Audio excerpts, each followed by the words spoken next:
men in my family have a tradition, a rite of passage, my dad called it, when a boy becomes a man. He takes a journey in my grandfather's car, a cross-country trip alone to connect with the past. My grandfather died before I was born. So for me, it was supposed to be a way to connect with the man. I never knew a way to understand my roots. Now, I think it was a test. And I don't know if I passed or failed. The car itself is a relic. A 1968 Ford Falcon, a heavy beast of seafoam green steel, chrome. The inside smells of old vinyl, stale pipe tobacco. And something else, something faintly metallic and sad like old blood. There's no GPS, no Bluetooth, no screen of any kind. Just a rumbling engine, a steering wheel the size of a ship's helm, and an old AM/FM radio with a single crackling speaker in the dash. I set off 2 weeks ago with a worn paper map unfolded on the passenger seat beside me. The first few days were incredible. Just me, the open road, and the ghosts of old rock and roll on the radio. It was time for me to go through the road. Looking at the map, I saw it, a thin red line designated a state highway that cut a perfectly straight 200-mile slash through a vast dark green patch of national forest. The turnoff was unassuming, just a faded green sign pointing down a 2-lane blacktop that was immediately swallowed by a canopy of ancient towering pine trees. The air grew cooler, the sunlight dimmed, filtered through the dense needles overhead.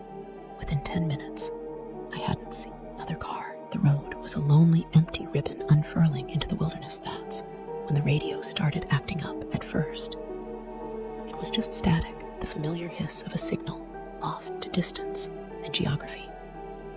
But then, through the static, a voice crackled to life. It was a news anchor, his voice crisp and urgent, talking about naval blockades and tensions in Cuba. The broadcast lasted for about 30 seconds, then dissolved back into static. Weird. I twisted the dial, but all I got was more hissing. A few minutes later, it happened again, a jingle upbeat and cheerful for a brand of soda. I vaguely remembered my parents talking about one that hadn't been on shelves since the 70s. I dismissed it as atmospheric bounce. I'd heard of it happening in remote areas. Radio waves from God knows were trapped in the ionosphere, sometimes bouncing back down in just the right conditions. It was a strange atmospheric quirk, a cool story to tell later. But the broadcasts kept coming, and they started to change. They became more intimate. I heard the hushed, whispered conversation of two young lovers, their words full of nervous excitement. I heard a mother humming a lullaby, a gentle, wordless tune, full of so much love it made my chest ache. I heard a heated argument between two men, their voices sharp and angry. Though I couldn't make out the words, they weren't broadcasts anymore. They were something else. The feeling in the car shifted from curiosity to a low, humming unease. The road stretched on, empty and unchanging. Then up ahead I saw a building. It was an old, dilapidated diner, its sign faded and peeling, its windows boarded up. It looked like it had been abandoned for half a century. As I drove past, the radio erupted. It wasn't a voice this time, it was a cacophony of sound. The clatter of cutlery on ceramic plates, the sizzle of a grill, the low murmur of conversation. And over it all, the clear, cheerful voice of a waitress asking, "What'll it be, hun?" It was so real, so vibrant. I could almost smell the greasy spoon coffee. It lasted for the 10 seconds it took to pass the diner, and then it vanished, replaced by the familiar hiss of static. My heart was pounding. That wasn't some physical phenomenon. A few miles later, I passed a wide clearing with a single massive gnarled oak tree in the center. As the car drew level with it, the radio crackled again. This time, it was the sound of children laughing, pure, unadulterated joy. And underneath it, the steady, rhythmic creak, creak, creak of a tire swing. I looked at the tree. There was no swing, just a thick, heavy branch, empty against the gray sky. The realization hit me hard. The radio wasn't picking up random signals from the sky. was picking them up from the ground, from the road itself. It was playing back moments, memories that had happened in the exact locations. I was passing this entire desolate stretch of highway. It was a recording. And this car, my grandfather's car, was the playback device. A morbid curiosity, stronger than my fear, took hold. I started to experiment. I slowed the car to a crawl. I passed an old, collapsed barn. Its roof caved in its timbers, rotting. The radio filled with the frantic, desperate voice of a man, praying, begging for mercy, as the sound of a roaring thunderstorm raged around him. The storm wasn't real. The sky above me was a flat, overcast gray.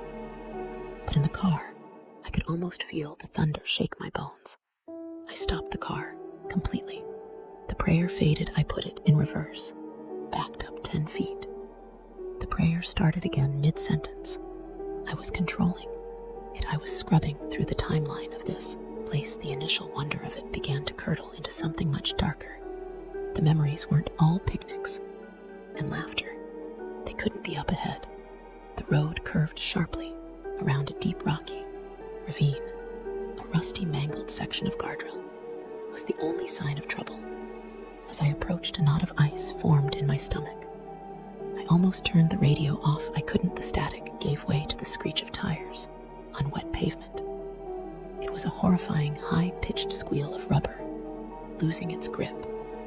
It was followed by a single, sharp female scream, a sound of pure final terror, cut off abruptly by a sickening crunch of metal on rock. And then silence, a profound, heavy, listening silence that was worse than the scream itself. I felt physically cold. The dread wasn't just in my head anymore. It was a physical sensation, seeping into me from the old vinyl of the seats, through the steering wheel into my hands. This wasn't just a recording. The emotions were real. The pain, the fear, the joy, they were imprinted here. I had to get out. Just a minute. I pulled the car over onto the gravel shoulder, my hands shaking. I needed fresh air. I needed to escape the claustrophobic intimacy of these ghosts. I killed the engine, and the silence was a relief. I sat there for a long time, just breathing. My eyes scanned the simple, primitive dashboard, the glove compartment. I don't know why I opened it. Maybe I was just looking for distraction. Inside, beneath a stack of old gas receipts and a tire pressure gauge, was a small leather-bound journal. It was my grandfather's. His name was embossed in faded gold on the cover. With trembling fingers, I opened it. The pages were filled with his neat, looping handwriting. The first few entries were about the car, about his love for driving. Then, the entries started to be about this road. October 12th, 1971. Started my rite of passage. Today, a state highway that cuts through the old forest. The map calls it Route 9. But it feels older than that. There's a strange quality to the air. Here the radio keeps picking up old signals, like echoes. I must be coming back. This way, October 15th, 1971. It's not echoes, it's the road. I've started calling it the hollow. It holds onto things, voices, moments. I passed the old Miller farm today and heard old man Miller yelling at his son, clear as day. Miller's been dead 20 years.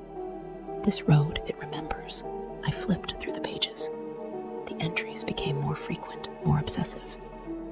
He was driving the road, regularly listening, cataloging the memories. He found he was as fascinated as I'd been.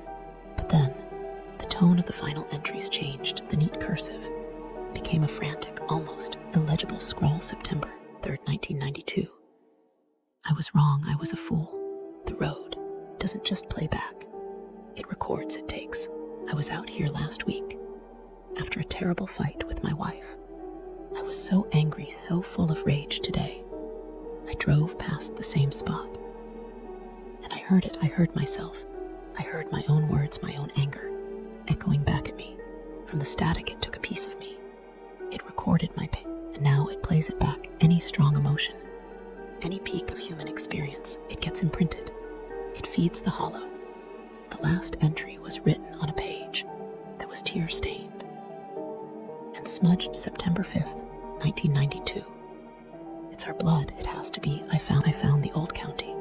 Records, the ones they keep in the church basement. This land wasn't empty. Before it was a forest, before it was a road, it belonged to a tribe, our ancestors. When they first settled this valley, they cleared them out. That was the phrase in the old letters, cleared them out. It wasn't a treaty, it wasn't a sale. It was a slaughter, a genocide. We built our lives on their graves. And this road cuts right through the heart of their burial ground. It's not just playing back memories. It's playing back their suffering, an endless loop of their final agony. And it's a curse for us, for our bloodline. The car, this damn car, it's an amplifier. It attunes us to their pain.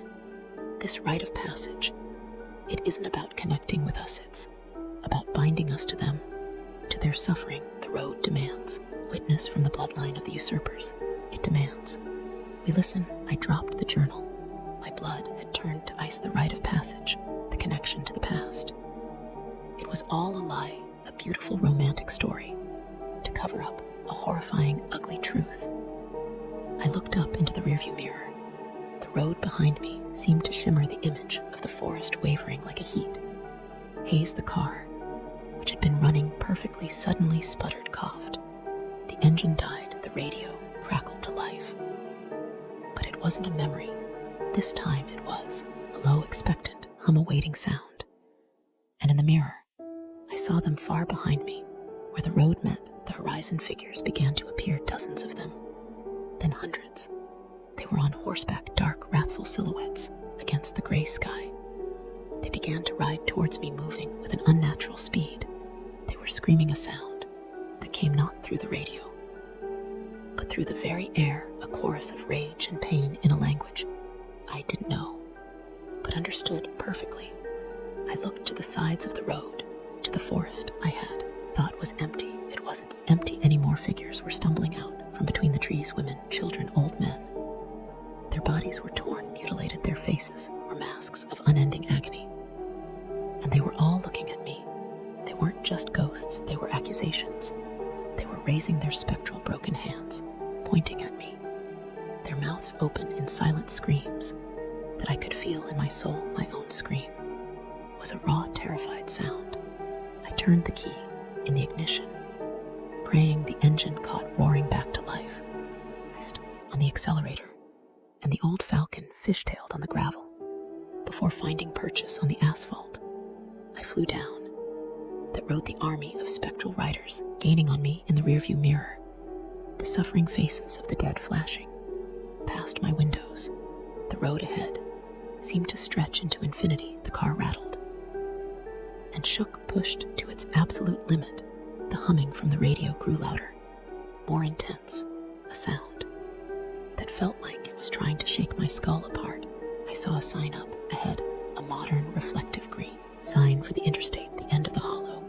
I shot past it, crossing some invisible line, and everything stopped. The riders in my mirror vanished. The figures in the woods were gone. The humming from the radio cut out, replaced by a profound, deafening silence.